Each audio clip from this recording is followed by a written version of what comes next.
and welcome to News Update at this hour. My name is Felicity Ezewike. The president took oath of office on Wednesday, May 2019, in the presence of local and foreign guests at the Eagle Square, Abuja.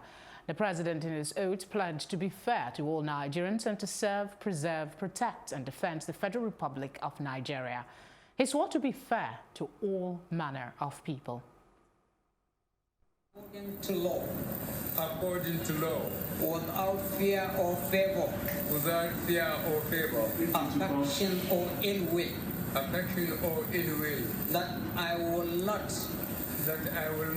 directly or indirectly, communicate or reveal to any person, any matter which shall be brought under my consideration, or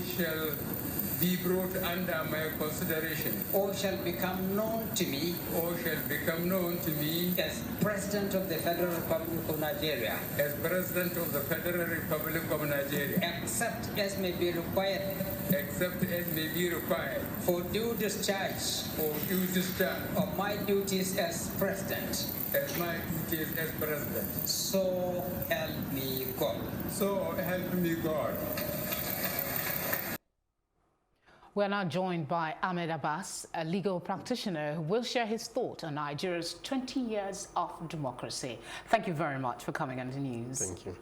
Your quick thought, 20 years of democracy, what's your assessment of our journey so far? We should say thank you, God. It's a journey and it's a continuous one. Democracy has no destination. It's a journey, it's a continuous one. I hope we keep learning from our mistakes and keep fine-tuning democracy so that ultimately it will yield the desired dividend for Nigerians. The most important thing is we want development, and so the government should be able to look at how far we've come, the mistakes we made in the time past, where we need to learn, adjust, and keep moving. Inauguration is today. Yeah. Democracy Day has been moved to June 12. What is your take on that movement? I think it's a welcome development, because we're actually living in denial. June 12 happened. It was a watershed in our history. It was an election that ordinarily would have redefined the concept of election in Nigeria, because it was adjudged as the freest, fairest election in the history of Africa. We should have learned from that, because both candidates were Muslim. Nigerians didn't bother. They wanted poverty to be banished, unemployment. They came out, voted, having extraded the candidates, made their choices, and unfortunately, we bungled that opportunity. It would have redefined the entire ethnic stroke religious, fracture that we have in the society today. And for us to have lived in denial for several years, that June 12 didn't happen at all, was like pretending that you are sick. You know you are sick, but you are telling the entire world there's nothing wrong with me. But ultimately, somebody took the courage and said, look, let's not live in denial. June 12 happened. We made a mistake. May 29 has no relevance. It was just out of the blues. June 12 becomes our Democracy Day. For me, it's a welcome development, and we should give the president kudos for the courage. Okay, kudos for the courage. A lot of persons agree with you, but the inauguration we were promised was going to be low-key. I don't know if you've watched the ceremony so far. Is it your opinion that that promise was kept? Because we still have the pomp and pageantry expected for June 12th. Well, I do not know how to qualify low-key when the whole stadium was jam-packed, security present, and all the rest of them. Probably they actually whittled down some programs, and that's why they called it low-key. But inauguration is a ceremony, whether we like it or not. We borrowed democracy from America, and once a new president is coming in, there must be an inauguration ceremony. So is it low-key? For that, I do not know what were the items. That is that it's going to be low-key. Low-keyed. Okay, let's go back to the democracy conversation. Yeah. I want to ask you, in your opinion, the years you've lived in this country, do you think Nigerians have truly experienced democracy for the past 20 years? Are we feeling the impact? or we're just lip syncing? No, to be honest with you, because I relate with Nigerians on a daily basis, we've actually not felt the impact of government the way it should be. Because in a situation where you use almost 75% of your annual budget for the current expenditure, you do not need to go to Harvard to read economics to understand that you can have development where every year 75 to 80% of your resources go into recurrent expenditure. You literally have nothing for capital development. And so if you ask an average Nigerian on the street, there is this anger, there's this bitterness. They are not feeling the impact of government. They are isolated. They tar their roads. They literally establish schools. They drill their borehole. They generate electricity. You do not have access to liquidity, access to cheap credit facility for running business ideas and all the rest of it. So an average Nigerian is literally like a government on its own. And if you also know that the Americans are actually tinkering with our visa process, no more Dropbox. You have to come face to face. Why are they trying to do that? They want to look into your eyes and scrutinize you very well to know, are you part of those that are running away from the system? Because the system is choking. The economic opportunities are not expanding at the rate at which we are churning out graduates from the university. So people are flocking outside the shores of this country. You go to the border between America and Canada, those migrating, whether as asylum seekers and refugees, they are mostly Nigerians. And so you can see that because the economic opportunities are not expanding, people are running outside the shop because the honest with it, the system is choking. Your creativity does not have room for expression. Nigerians are talented people. I'm proud being a Nigerian, and I tell people we are gifted, so talented. Buhari has been in governance. Yes. He's back for his second term. You've highlighted a myriad of problems that's not excluding insecurity as well. Yes. What is your expectation as he's coming for his second term? Do you see some of these issues being addressed? I want to see him hitting the ground running. Having been in the pilot seat for the past 4 years, had the bad view of what is wrong. And all the apparatus, the resources, are within his reach. I expect him to call the brightest of brain, because now it's an opportunity for him to leave a legacy. There's no contention about, will I be re-elected, will I not be re-elected? You have gone into history as a 2-term president. You have nothing to fear. You don't have a 3rd-term agenda. So his major concern should be, how do I become a reference point in governance? By being courageous enough to look for men and women who were house's solution to Nigeria's problem. Because every nation, at every point in time, have the requisite manpower to solve their problem. But the question is the willingness of the leadership to extend a hand to those who have the capacity, not necessarily because they belong to the same political party or they are from your tribe. Bring the brightest of brain. 1961, J.F. Kennedy looked at the American society. If indeed America is a great nation, let's send a man to the moon and bring the man back safely on Earth. They sat down. It was a command, an objective. Send a man to the moon, bring the man back safely. They sat down. What do we need? What are the obstacles? They came to the conclusion, we have 18 obstacles to surmount to be able to land a man. And those obstacles cut across legislation, finance, engineering, computing, so many fields. They went into the American society, brought out their brightest brain in engineering, space building, and all computer science and all the rest. And I said, we have an order from the commander-in-chief. Take a man to the moon and bring the man safely. Worked tirelessly 8 years down the line. They sent a man to the moon, brought the man. Not by angels, by Americans. The president should look into the Nigerian society and bring people together and say, look, we are in a crisis. How do we get out of it? I'm sure we will be able to.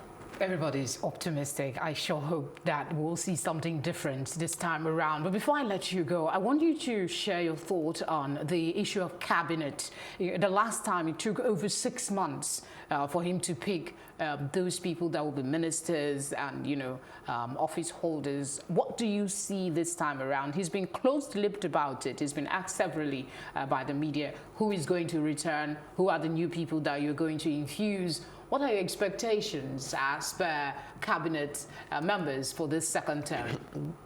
I'm hopeful that we won't spend 6 months reconstituting his cabinet. I'm also hopeful that he must have listened to Nigerians, and I'm also hopeful that he must have realized now some of the ministers that actually didn't perform very well. And I'm also hopeful that he will be courageous enough to look for technocrats and bring a mixture of both the political hands and technocrats, brilliant one, dynamic people, young-minded, young, brilliant Nigerians, to give Nigeria a push. We need to push this country forward. Thank you very much, Barrister, for coming on the news. It's a pleasure.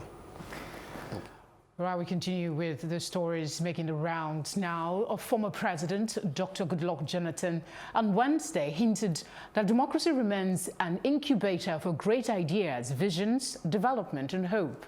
Jonathan, on his Democracy Day message to Nigerians titled Happy Democracy Day Nigeria, posted on his official Facebook page, he said, exactly 20 years ago, our nation turned the corner with a general election that signaled the end of a long spell of military dictatorship.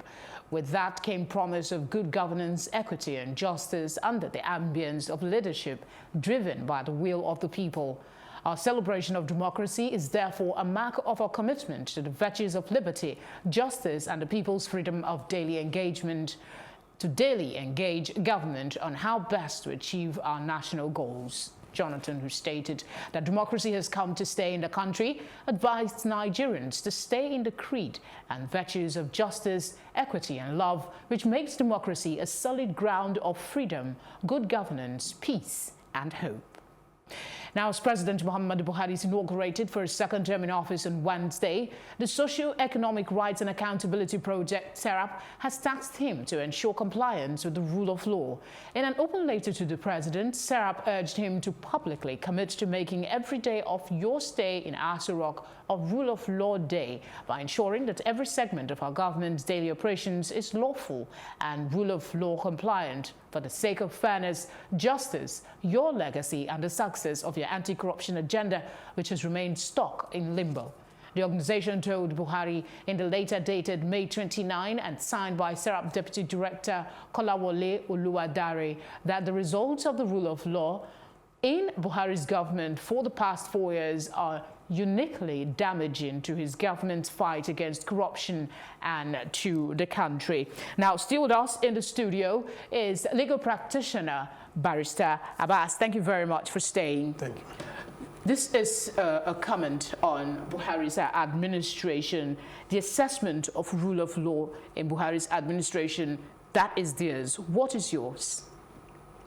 As a lawyer, there's still much left to be desired, because somehow in two particular cases the courts have given their judgment, and it is incumbent on all arms of government, individuals, institutions operating within the Nigerian space to respect court judgments. But in the case of Dasuki and in the case of El Zakzaki, it's obvious that the government has actually not obeyed those court orders, and it doesn't augur well. Democracy flourishes upon adherence to rule of law, not the rule of man, not the rule of emotion, not the rule of sentiment, not at the whims and caprices of any person. The rule of law stipulates processes to be followed in cases.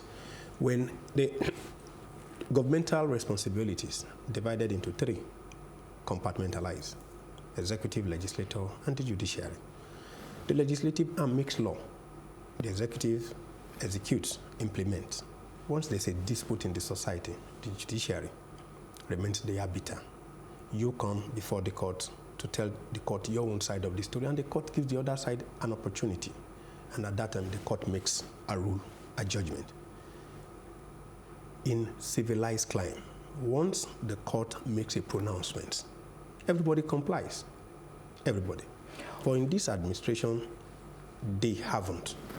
That takes me to the next question, the role of the judiciary in ensuring that the rule of law is maintained, because that is your primary and only responsibility. How would you say you have fared in the past 20 years, and especially now in the second administration of Buhari? You know, it's one thing for the court to make a pronouncement. The court, the judiciary, does not have an enforcement unit to enforce its own judgment. They still rely on the executive to enforce its judgment. So if court judgments are flouted by even the executive, the question is, who checkmates the executives? So it's a process that when we take oath of office as presidents, governors, legislators, and even judiciary, we are simply saying we'll be disciplined enough to follow rule of law as stipulated. So the challenge is, if there is disobedience, then it becomes, it doesn't all go well for the society, because what you are calling for is self-help. Because if I go to court and the court gives judgment in my favor, and you refuse to comply or to obey, you are giving room for impunity, lawlessness. Like the court says, release Zaki. You are refusing to release him, then you are provoking. But there is something the law can do. I'm sure about that. But No, that will no. be conversation No, for no, no. another day. Yes, no. The lawyers involved in any particular case will always know what to do once court judgments are not complied with. All right, we'll continue that conversation subsequently, but thank you very much again for coming on the news. Thank you. All right, that's about our news roundup of events at this hour. For more news updates, please follow us at Plus TV Africa on Facebook, Twitter, and Instagram. You can also subscribe to our YouTube channel. That is also at Plus TV Africa. We will be back later with more stories making the headlines. Do please join us again. And meanwhile, remember, we have an inauguration studio here on Plus TV Africa. My name is Felicity Ezewike. Thank you again for watching.